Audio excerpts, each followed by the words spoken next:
It's always tough being the last one.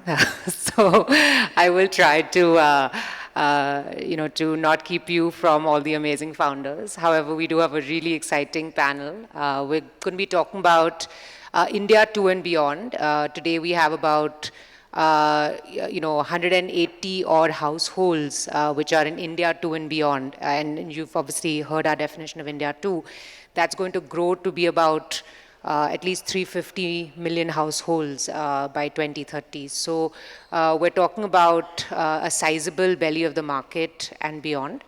We have 4 amazing founders, and we'll talk about them: Rozana, Soulthreads, Frubon, and Numi.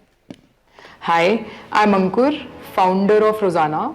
At Rozana, we cater to a landscape where 70% of India resides. It contributes to 50% of India's GDP and which amounts to 15% of world's population. Rozana is an e-commerce company built to solve for consumers which has been underserved by organized retail and legacy companies. In rural India, 90% plus of the population do not understand English. Rozana is regional. Everything from the interface to call center to invoicing, everything is designed in a local language. Not only that, from product portfolio to deliveries to warehousing, everything is designed to cater needs of that specific consumer. When we started Rozana, co-founders and I, while learning about Rail India, we made multiple pivots. From our first delivery in November 2021, where we did a sale of 15,000 rupees on day one, to now we do a GMV of 350 plus crores every year. Today we cater to 500,000 consumers with a delivery network of 13,000 peer partners residing in around 12,000 villages. Our current GMV comes from limited products. We look forward to increasing our product portfolio as well as expanding our footprint.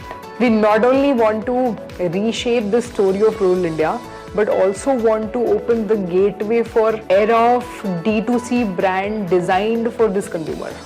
We hope that a new generation of entrepreneurs are born outside urban India and elite institutions and who come and solve for rural India.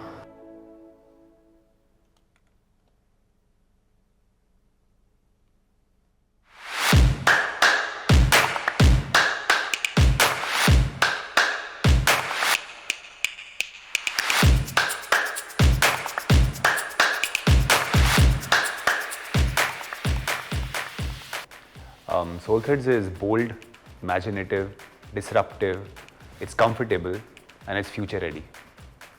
Our vision? It is to change the way the Indian youth perceives casual footwear. We are not just building a brand, we are pioneering a revolution, a rebellion against boring designs and predictable patterns. A brand led by design, driven by innovation, and rooted in community. Well, we are an early stage brand, but we already have a pretty strong omni-channel presence. Well, we've entered the households of more than 1.5 million consumers in over 10,000 pin codes in the country. Inspiration is everywhere, may it be music, street art, global trends. What we do is we find beauty and translate it into wearable masterpieces. Every design will speak for itself. At Soulthreads, the work culture is a blend of high energy and a can-do attitude. Here, merit takes precedence, whether it's a merit of individuals or the merit of ideas. We foster an environment where innovation thrives. Regardless of their roles, everyone can contribute. A culture that's not just cohesive, but downright awesome. A place where high fives and laughter are as common as emails and meetings. We seek out and analyze data from e-commerce marketplaces and other digital sources to arrive at actionable insights which we use to plan our product pipeline. We've got in-house product designers who are part of the Gen Z culture, social listening, and community-based engagement and selection. Soulthreads is disrupting casual footwear through an innovation playbook which constantly introduces groundbreaking designs. Our agile ecosystem and rapid development pipeline ensures there is swift transformation from ideas to shelf, thereby redefining the industry space. So based on our learnings from our pilot store, we're expanding our retail footprint drastically in this year. In 2024, we're going to enter the big boys club by clocking 100 crore ARR. Creating hype and buzz through interesting celeb collabs and exclusive drops. We will continue building our innovation pipeline and expand into newer subcategories.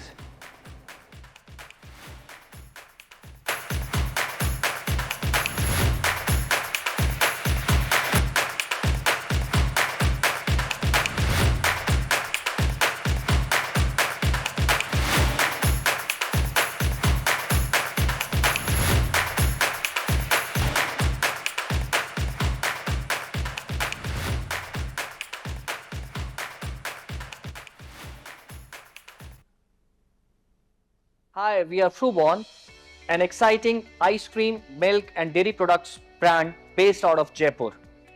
Commercially established in 2017, Fruborn manufactures over 200 SKUs of delightful pure milk-based ice creams, including kulfis, cups, candies, cones, various dairy products such as dahi, chaach, lassi, paneer, flavored milk and ghee. We are present in over 40 cities of North India, and this year we are on track to clock a revenue of over 100 crores. When we started Fruborn, our vision was to create value for all stakeholders, including farmers, our employees, customers, the society and the environment. We want to be very mindful of the quality of products that we are offering, and there is utmost focus on the quality of raw milk, raw material and packing material that we are procuring. We are looking to grow in a very sustainable fashion on the foundation of ethics, integrity and corporate governance. At Fruborn, we have complete control over end-to-end supply chain, starting from the first drop of milk that comes to our system to the last mile delivery to our customer. We employ fair and transparent practices to source highest quality milk from our own cooperative farmer societies. Fruborn has an integrated supply chain and state-of-the-art manufacturing facility located at Mahindra World City, Jaipur. This facility is FSSC 22000 certified and employs highest quality standards of hygiene in all its manufacturing processes. We feel that India is at the cusp of another white revolution. The entire dairy sector, barring certain categories such as dahi and paneer, are at a very nascent stage.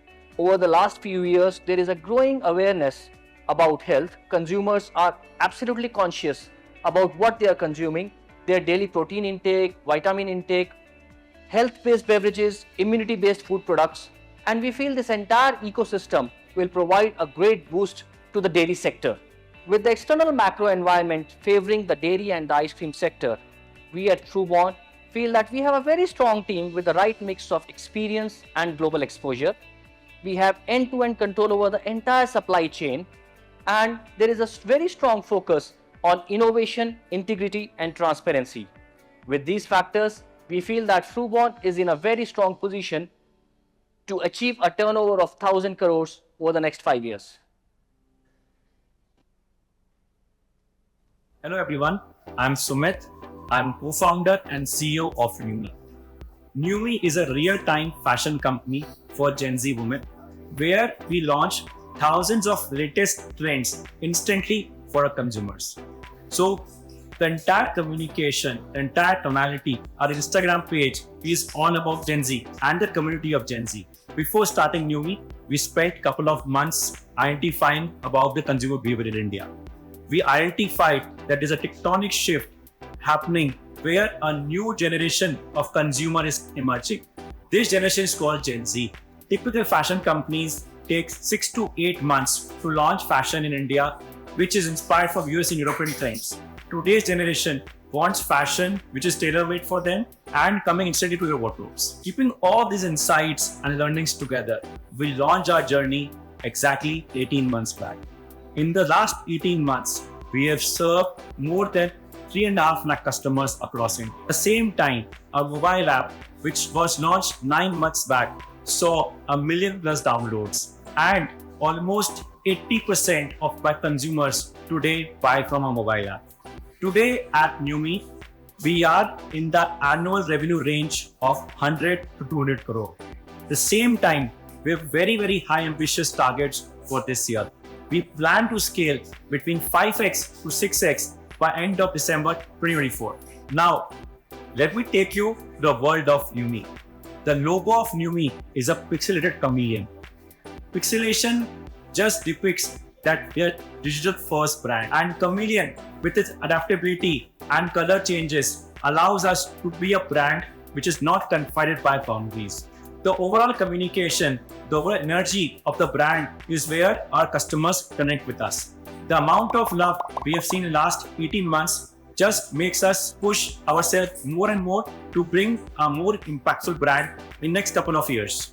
The Numi every day brings the best version out of the consumers in their lives. The biggest excitement I have every single day is the kind of impact we can bring in the consumer's life. The fashion, which is spot on trend and affordable, make sure that India is changing its fashion level, right? At the same time, the amount of work which we are doing in supply chain, in manufacturing, we believe that in the next 3 to 4 years, we can play a very impactful role where we allow the manufacturing capability of India to compete at global level. That's Numi for you.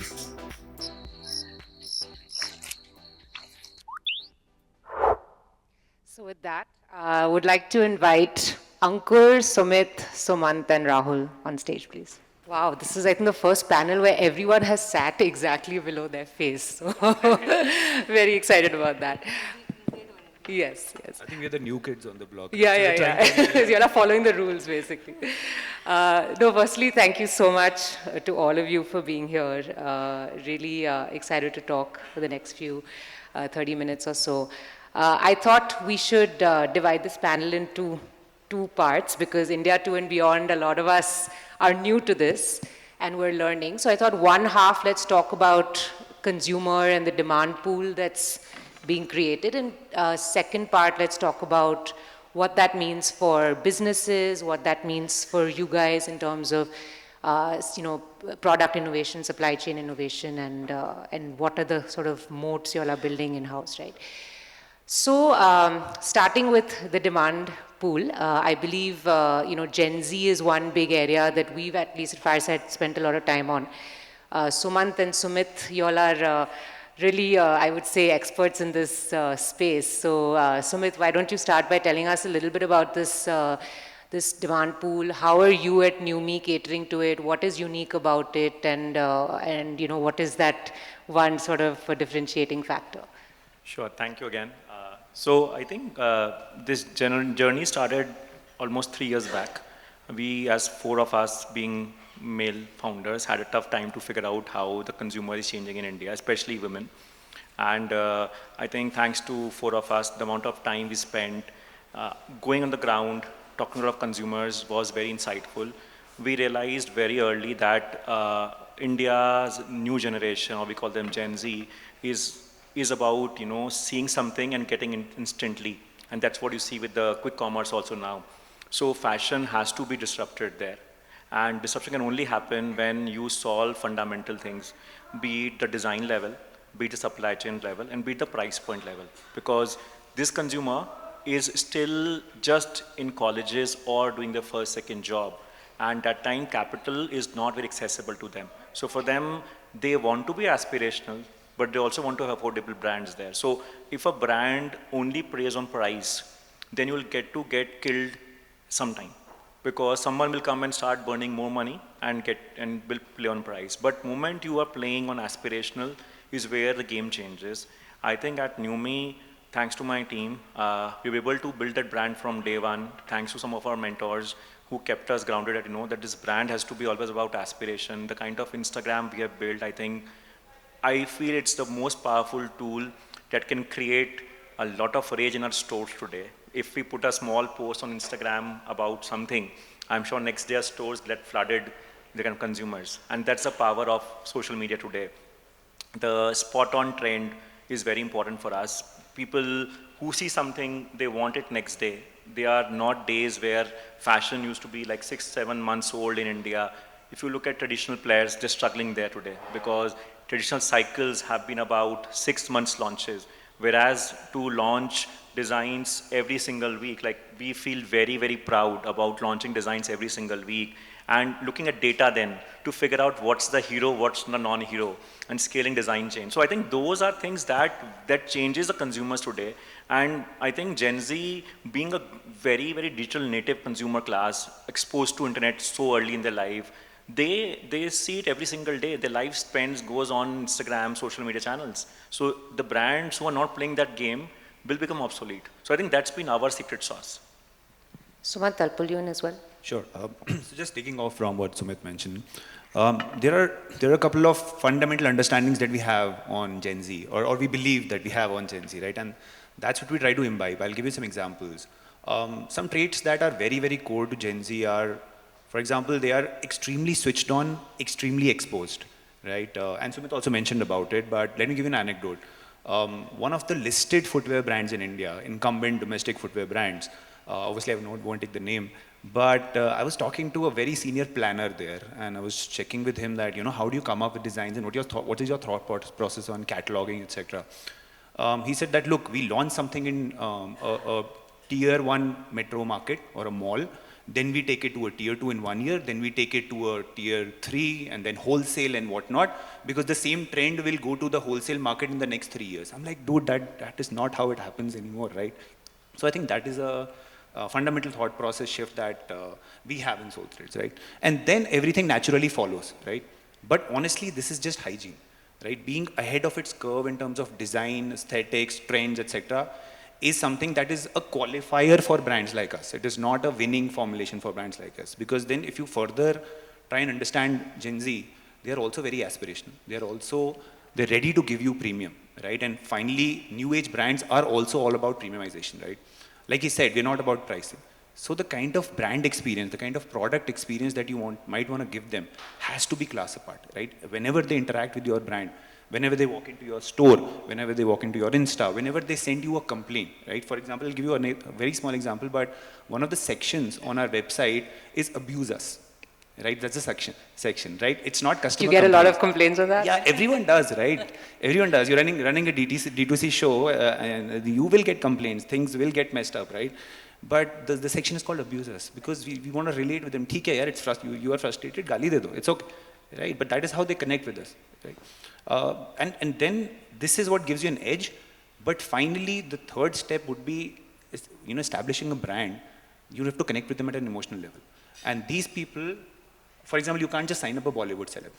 You can't do that. Bollywood guys can't even carry their own weight right now, right? Leave alone carry the load of your brand. It's all about self-expression, right? If your brand can solve self-expression for them, especially in fashion, where you're building things like flaunt value, where you're building things like show off, etc. also. But if there is some amount of individuality to your brand and you can solve for this individual to self-express using your fashion product, then you've cracked it. You cracked the code. So these are some fundamental things that we follow. Nice.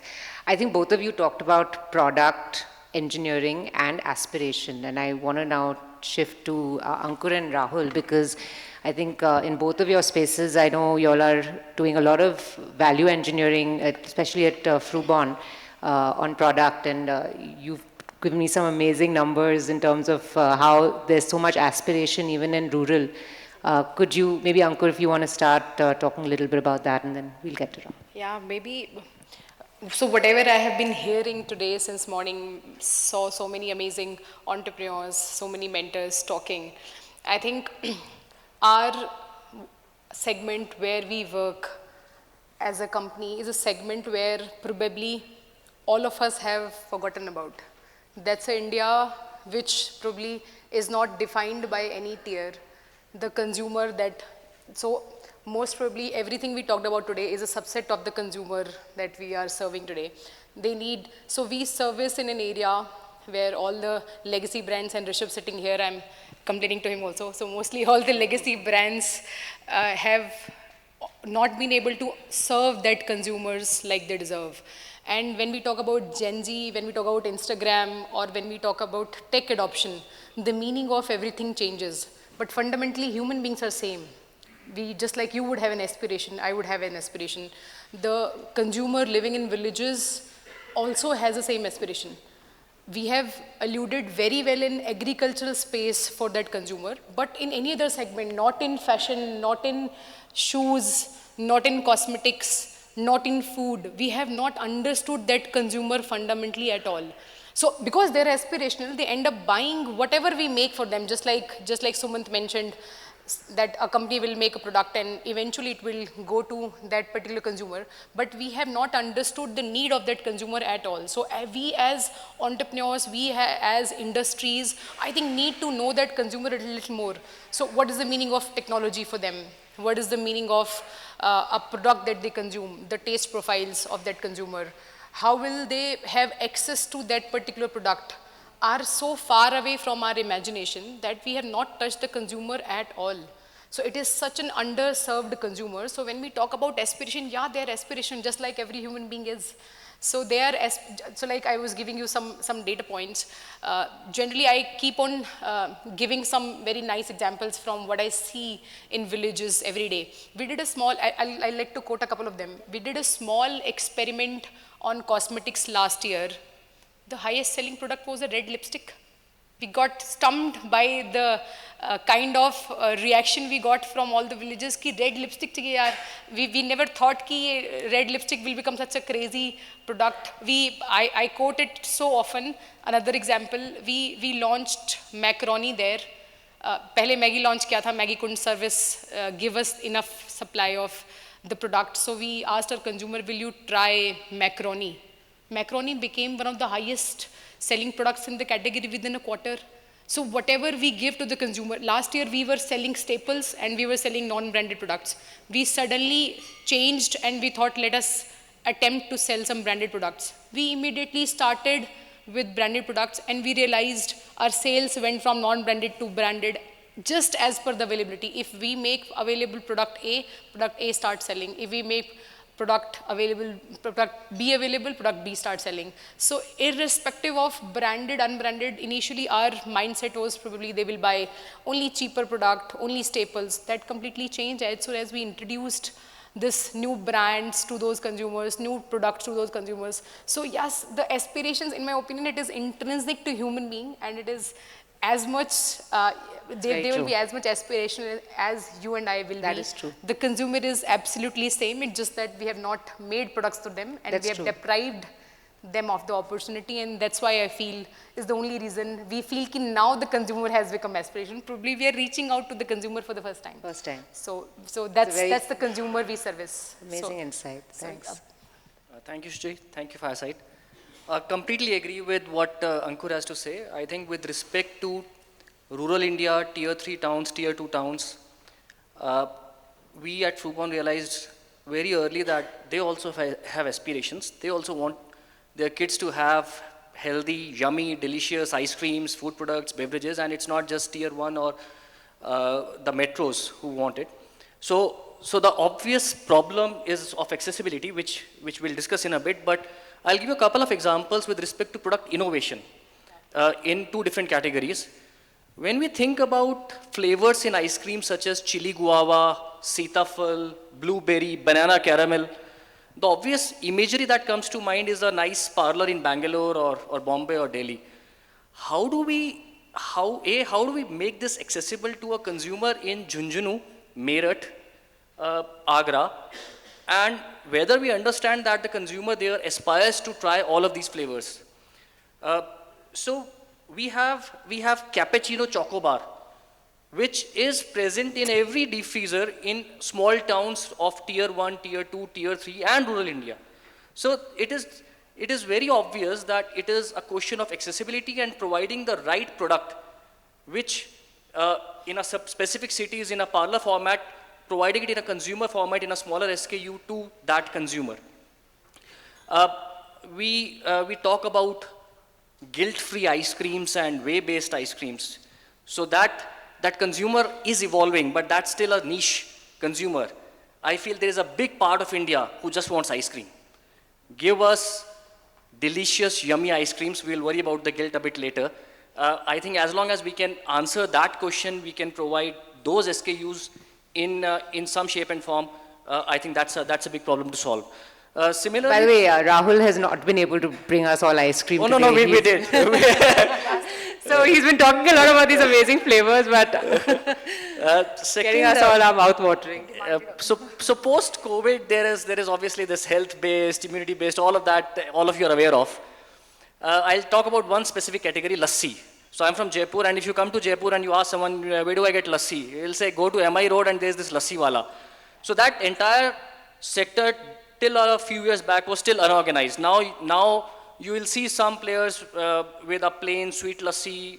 In the last few months, there are multiple flavors that you will see, but that as a category, lassi as an entire category, is still at a very nascent stage. It is still evolving. It is still growing. It was largely unorganized. So now, we developed mixed berry lassi, strawberry lassi, and mango lassi, and it is getting a fantastic consumer response. But then the question is, what is the challenge if we have to place this in a tier 3 town or a tier 2 town? The challenge comes from cold chain. That the cold chain is still not that strong. So there are two ways to solve it. One, the cold chain part, which we'll address later. On the product side, what we are trying to do is increase the shelf life of products where we can. So by increasing that shelf life, we are trying to address that problem of accessibility of perishable products to these consumers in tier 2 or tier 3 towns. So these are just two practical examples of what we're trying to do. And I think great segue, because we're going to talk about supply chain next. And I think one of the things that we've seen in India too is, supply chain complexities and distribution complexities, and obviously using tech we've seen across all 4 of your companies has been a strong moat in that sense. So I think Sumant, maybe if you can start with footwear. We know footwear is one of the most complex spaces. What are you doing there on the supply chain side? And then it's really complex. It's really complex. No shying away from that. And I think that is where the edge lies, right? If you're able to crack it. And that's also the reason why you see very little or actually no disruption happening in the last 10, 20 years in this category, that it is a complex category, and especially supply chain wise, right? If you talk about, let's say, back-end integration, and I'll give you some examples. Now, it's all about casualization. India is all about casual footwear now, and it's just getting started.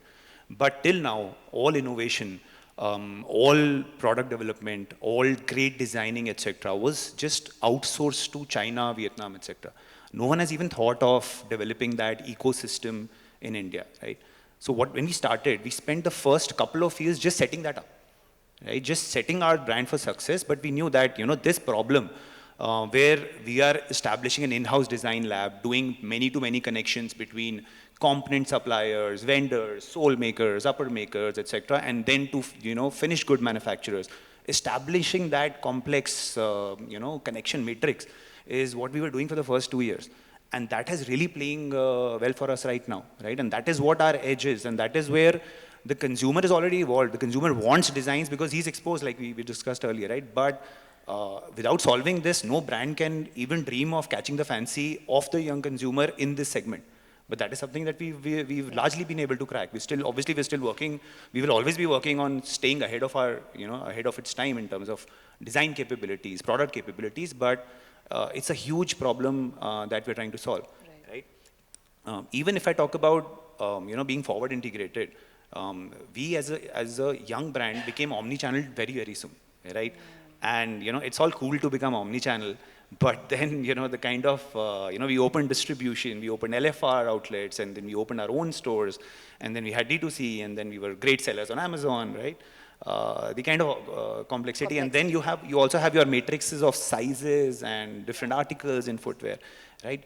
But that is where some of our prior experience came in place. Some of the best practices that I've learned in my previous assignments came in place. Also, thankfully, a lot of that part is already solved by a lot of consumer tech companies, right? Like, we are also working with Sminton on getting insights. We're working with a lot of companies which are trying to solve different pockets of this problem, right? If it's demand forecasting, right? I won't be taking names because then it looks like endorsing companies, but there are people solving for demand forecasting. There are people solving for SKU rationalization. There are people solving for gaining consumer insights. Yeah, the ecosystem is quite evolved now. So, and if it's not there, adapt it.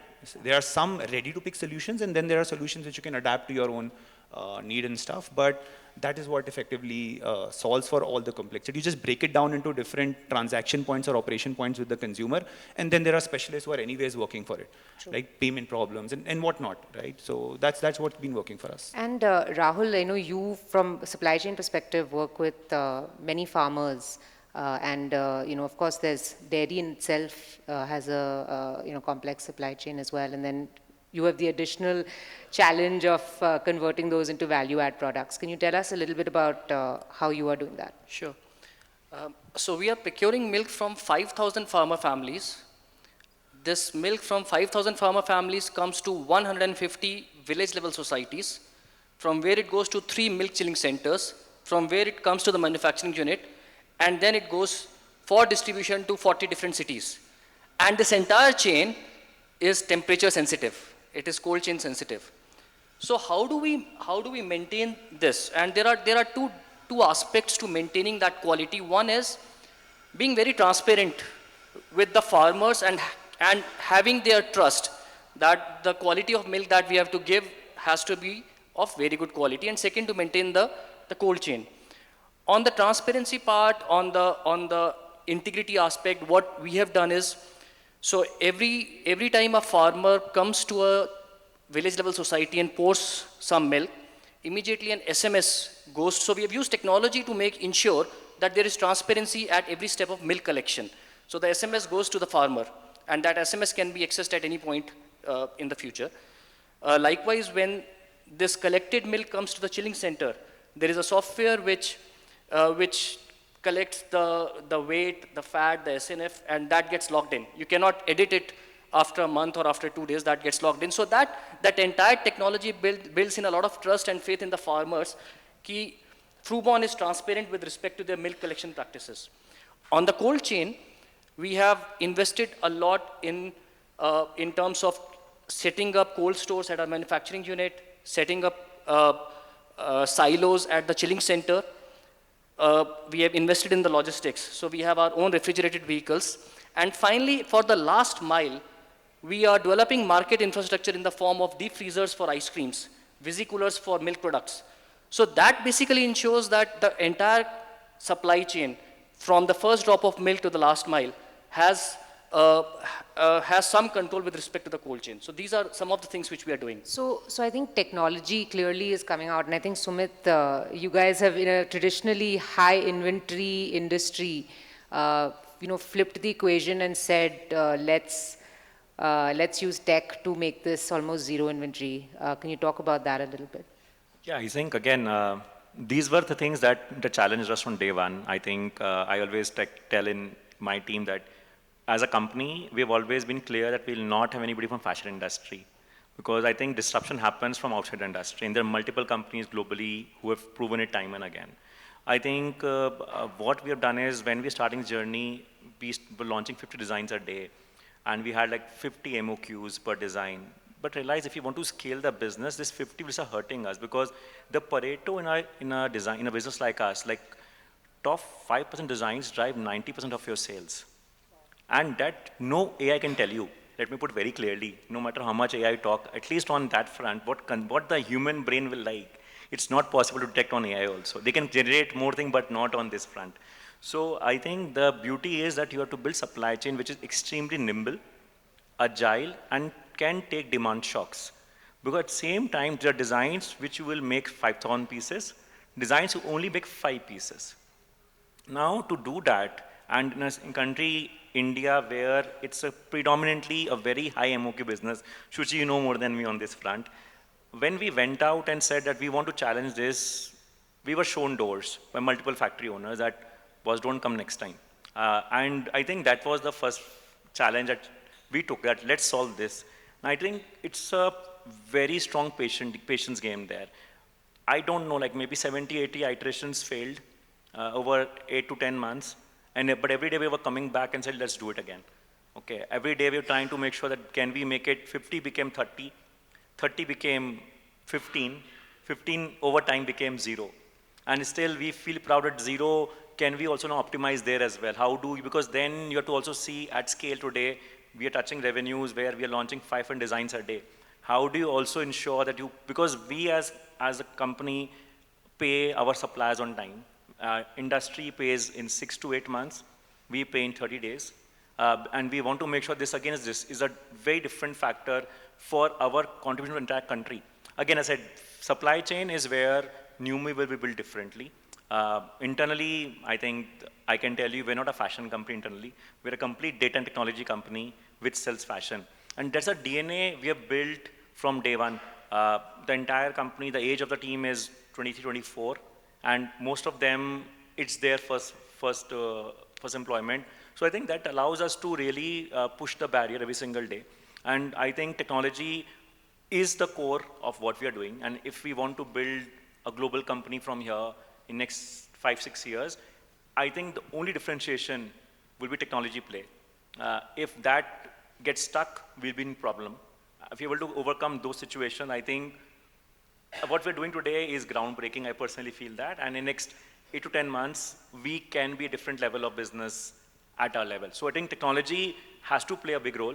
And companies, even like offline, like we opened stores, we're figuring out how do I solve inventory there, because my stores have to be same story as my online story.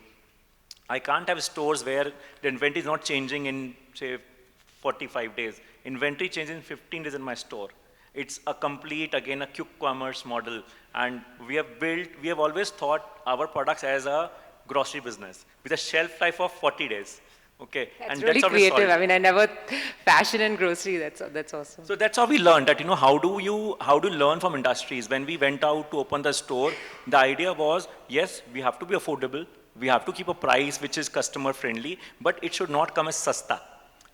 Because again, the parameter was, how do I track my UGC content on my Instagram? A customer entering my store, the trial room is the biggest touch point. And I'll tell you, 95% brands in India don't spend money in trial room. They spend money in overall store, but not in trial room. And I can tell you today, trial room is where the highest touch point of my consumer is. My trial rooms are like a studio. You can create content without any setup. And that is again a very strong marketing for me. So I don't have to spend money in marketing, but that becomes, a customer becomes my walking, talking marketing person. So I think those are things we have challenged ourselves. And again, technology plays a real role again, inventory movement, store layout, which product to go in which part of store, all technology led today for us. So I'm going to ask the last question. I know we're running out of time, but my last question is for Ankur. And I think this is a great question to end on, because we talked a lot about digital adoption, particularly in India 2 and India 3, and India 3 being still very new to internet. Ankur, you're trying to solve that in a really unique way. Can you talk us through that? Yeah. So like we spoke about this very different consumer we are talking about today. To begin with, 98% plus of the consumer we serve today are first-time online consumers. They have never touched any form of consumer till date. So there's a different meaning of technology adoption for that consumer, specifically in context of how we are trying to solve. So when we go to that consumer, I hope Hindi is also okay for some of us. It's okay. Okay. So when we go to so most of you, when we go and try to understand the meaning of technology adoption, for most of us it would be open the phone, download the app and place an order. Most likely this is what we'll believe that, and if there are repeats, then we'll talk about cohorts and everything. For the consumer we are talking about, it's very different. It is moving from tuck wala phone to touch wala phone, means a phone which was a feature phone, to moving to a touch screen and a smartphone. So when we talk about India, it's a large country, we talk about population, we talk about large opportunity, but because 70% of India still resides in villages in these areas, there is still a shift that has to happen. So now every home most likely has a phone. Many homes will have multiple phones also, but the consumer we are serving there, the decision maker is generally a woman, and most likely she doesn't have a smartphone. So we travel a journey from assisting her to order from call, to buying a phone, to learning how to use the app, and then using a repeat. So there's a journey that consumer travels. So to be able to say, I'm a doctorate in data science. But to you be able to use any data science, I should have data first. But so this, for this consumer, technically our country doesn't have enough data points to be able to understand that consumer. So we in Rozana follow a philosophy which Mahatma Gandhi probably used to follow. So when Mahatma Gandhi came to India, he said, I want to make a new India. So Gokhale ji told him that if you want to make new India, you have to understand India first. So why don't you travel and go to India? So we believe in that philosophy because we understand that we haven't understood, as entrepreneurs, we haven't understood the consumer enough. So we moved closer to our consumer. So we travel a lot. We travel in villages. One of our founders live in villages. He shifted there. And so that's the philosophy we use. So Rozana, at least in this part of India, the consumer is not available on Instagram. They definitely see some youngsters, Gen Z, which Sumit called it. So Gen Z definitely use phones and they use YouTube, but we certainly are not sure as of today which platform is the right platform to reach out to the consumer. So there has to be a mix of digital plus physical, nowadays we call it phygital, to reach out to that consumer. So we understand that to reach this customer, we have to design a method by which we can reach them online. We should be able to reap benefits of online, but at the same time, we need to have physical touch points, and that's how we designed Rozana, and that is how we have been able to reach out to so many villages one by one, and there is amazing consumer love when we go there. So we call ourselves that Rozana lies at a cusp of e-commerce and FMCG company. We get benefit of an FMCG company because we have technically a touch point, a relationship manager in every village we operate in. And at the same time, our consumer can order online when they learn. But there's a journey, as I said, they need to travel. So yes, that's how this meaning of technology is different for this consumer who resides in villages vis-a-vis us. I think what you said about knowing and understanding the consumer and before you try to create something new is something at Fireside we try to do every day. So with that, thank you so much, firstly, for flying down from different parts of the country. Thank you, for sharing all your insights and all the amazing moats that you all are building in India too. Clearly, a lot of work to be done, but also a lot of opportunities there. So really appreciate it. I'll open it up to questions. Maybe we have about time for one question, one or two. Thank you. So this question is to Rahul. I won't be long. You've talked about your ice creams that you manufacture, and it goes into, let's say, hinterland, into rural India. So have you is your packaging different there to reach out to the consumer? Because when you have it in English, like let's say you're going to say Rocky Road or Pistachio, do you kind of retain that, or do you change it into something that the consumer can understand? Or is it aspirational and you leave it like Rocky Road? So just wanted to ask you, how do you really do that?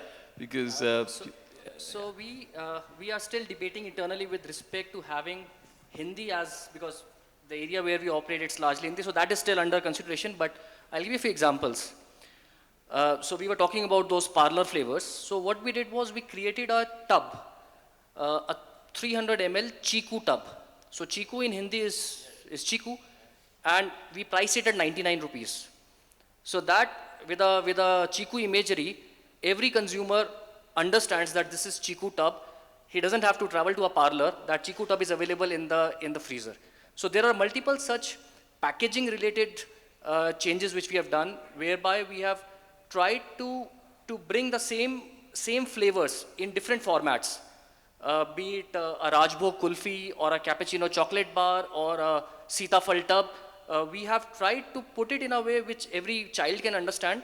The Hindi part is something which is an obvious debatable question whether that should be done or not, but we are trying different means to make sure that the consumer understands what. The only reason I said Hindi because you're in Jaipur, and then it's mainly a Hindi belt. So when it goes down, like you said, Agra and other places, this is what they would probably, relate to. So that was the point. Yeah, typically the packaging would have the specific fruit or, okay. But yes, we are debating that internally. Okay, thanks. So with that, thank you everyone. I'm just going to call on Vinay to close the session. Thank you so much, and thank you everyone for being such a patient audience, and for all the insightful questions, and thank you to all the founders for really enlightening us with your journeys. I would also like to thank all the LPs, all our investors, all the potential LPs for having taken time off from their busy schedules, flying down from various parts of the country and the world to spend their time with us today. It's been a really fascinating time that we've spent with you, but we've got a lot more in store as we go along. We have a couple of gift bags on your way out, and we've partnered with two organizations. One is Urmala, that works with the Adivasi women of the Nilgiri Hills and uplifts their livelihood. And the other one is with the Sketch Company, which works with differently abled children. I hope you'll appreciate what they have made for you. We also have a notebook with recycled paper. Please do collect them on your way out. We do have the brand display outside. All the founders are available. And in case there are any unanswered questions that one couldn't really dive into during the short time frame that we had today, I'm sure we'll get to spend some time with them more informally. Obviously, the Fireside extended team is around in case you need any assistance to connect with any of the companies or the founders. We do have a bin on your way out in case you'd like to drop off your badge. We will be recycling it so that we reduce the carbon footprint of this conference. There is a QR code on your tables, and if you would scan it, one of them will help you claim carbon credits to offset the carbon footprint of this conference. The other one helps you access the sustainability report that Nisa, Harsh, and Kaval had inaugurated this morning. At about 7, we'll catch up on the rooftop, which is one floor above from here, at the Botania, for some dinner, drinks, and conversation. But up until then, we'll see you outside at the brand showcase, and hope to continue this conversation and this dialogue with our founders. Thank you once again for making the time. I'd also like to thank the organizing team at Fireside that has been working behind the scenes, making the lives of at least us quite easy. Thank you, Reemsha, Andrea, Richa, and all the admin team for a seamless event. And we'll see you all at 7 at Botania. Thank you.